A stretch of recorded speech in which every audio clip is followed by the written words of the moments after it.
BRS తో పొత్తు పెట్టుకునే ప్రసక్తే లేదన్నారు బీజేపీ ఎంపీ లక్ష్మణ్. బీఆర్ఎస్ ను ఎన్డీఏలోకి రానివ్వమని చెప్పారు.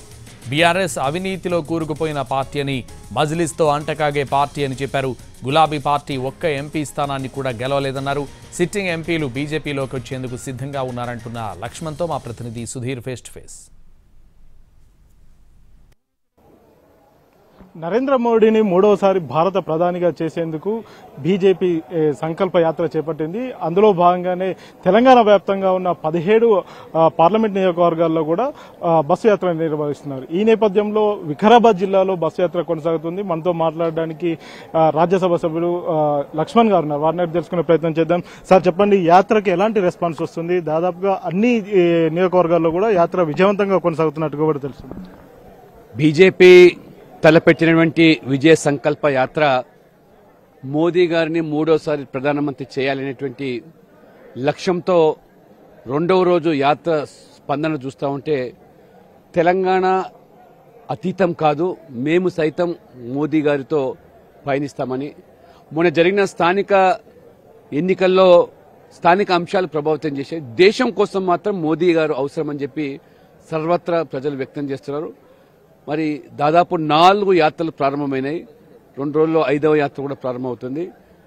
ఎన్నికల ముందే కార్యకర్తలు కూడా ఇంటింటికి వెళ్లి ఈ 10 సంవత్సరాల కాలంలో మోదీ నేతృత్వంలో జరిగిన అభివృద్ధి, పేదల సంక్షేమ పథకాలు, వారు తీసుకున్న చరిత్రాత్మకమైన నిర్ణయాలు, 370 ఆర్టికల్ రద్దు, ముస్లిం మహిళలకు త్రిబుల్ తలాక్ చట్టం రద్దు, మహిళలకు చట్టసభల్లో 33% రిజర్వేషన్లు, రాముడు జన్మించినటువంటి రామ జన్మభూమిలో భవ్యమైనటువంటి దివ్యమైన రామ మందిర నిర్మాణం, ఈ అంశాలు ప్రతి ఇంటికి చేరవేస్తూ తెలంగాణకు 4 ఎంపీలు ఉన్నప్పుడు కూడా 10 లక్షల కోట్ల రూపాయలు ఏ రకంగా రైల్వేస్ కానీ, రోడ్వేస్ కానీ, హైవేస్ కానీ, లేదా ఎరువుల కర్మాగారం పునఃప్రారంభించి రైతులకు జరిగిన మేలు, అదే రకంగా all India institute of medical science Telangana కోసం ఇవ్వడం, గిరిజనుల ఆరాధ్య దైవమైనటువంటి సమ్మక్క సారక్క పేరు మీద మరి గిరిజన యూనివర్సిటీ, పసుపు బోర్డు, ఇవన్నీ కూడా రైతులను, యువకులను, మహిళలను ప్రభావితం చేస్తున్నాయి.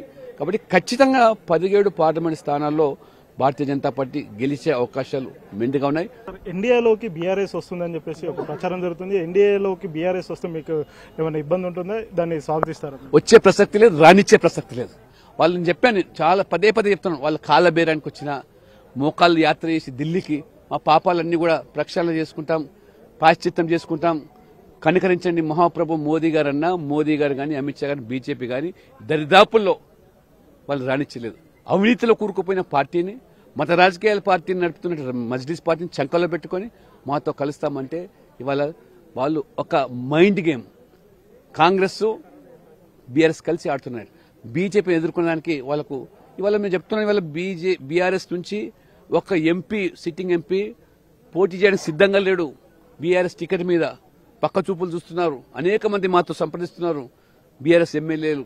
కానీ ఈ బీఆర్ఎస్ నాయకులు కూడా ఆ యొక్క కోళ్లను గంప కింద కంపేదానికి మీరేం నిశ్చింతంగా ఉండండి, ఆదుకోవడానికి బీజేపీతో మేము మాట్లాడతామని చెప్పి ఆ అధినాయకులు వాళ్ళని మెప్పించే ప్రయత్నం చేస్తున్నారు. కాబట్టి అది జరిగే పని కాదు. ఖచ్చితంగా భవిష్యత్తు తెలంగాణలో బీజేపీది. కాబట్టి ఈ కాంగ్రెస్ 3 నాళ్ల ముచ్చట. విభజన హామీలు పరిష్కారానికి ఎందుకు బీజేపీ చొరవ?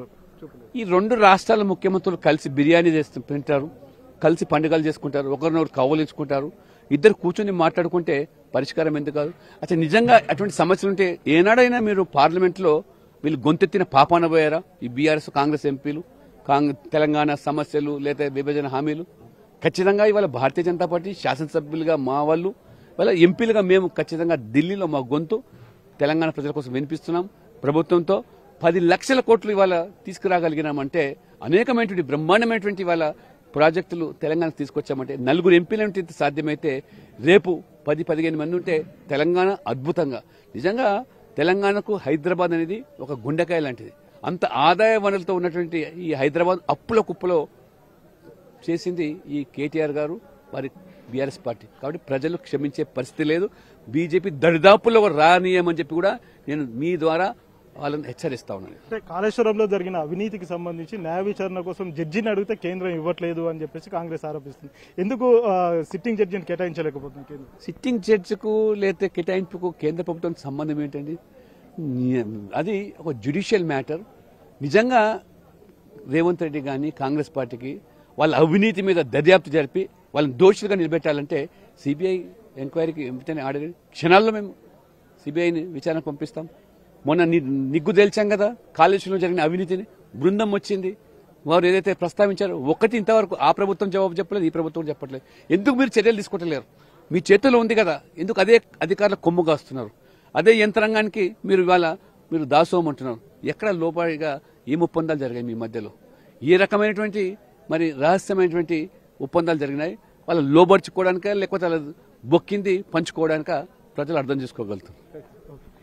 ఇండియాలోకి బీఆర్ఎస్ వస్తే ఆహ్వానించేది లేదు అని చెప్పేసి ఎంపీ లక్ష్మణ్ గారు చెప్తున్నారు. అంతేకాకుండా మూడోసారి కూడా భారత ప్రధానిగా మోడీని చేసేందుకే ఇలాంటి యాత్రలు చేపడుతున్నాం, ఖచ్చితంగా మూడోసారి కూడా మోడీనే మళ్ళీ ప్రధానమంత్రి అవుతారని చెప్పేసి లక్ష్మణ్ చెప్తున్నారు. అయితే ప్రస్తుతం కాంగ్రెస్ ప్రభుత్వం కాంగ్రెస్ పార్టీ చెప్తున్న 6 గ్యారంటీలు ఏవి కూడా అమలుకు నోచుకోవు అని చెప్పేసి కూడా చెప్తున్నారు. మళ్ళీ మోడీ వస్తేనే భారతదేశం బాగుపడుతుందని చెప్పేసి కూడా లక్ష్మణ్ అంటున్నారు. కెమెరామెన్ సత్యనారాయణతో సుధీర్, ఎన్టీవీ, పరిగి.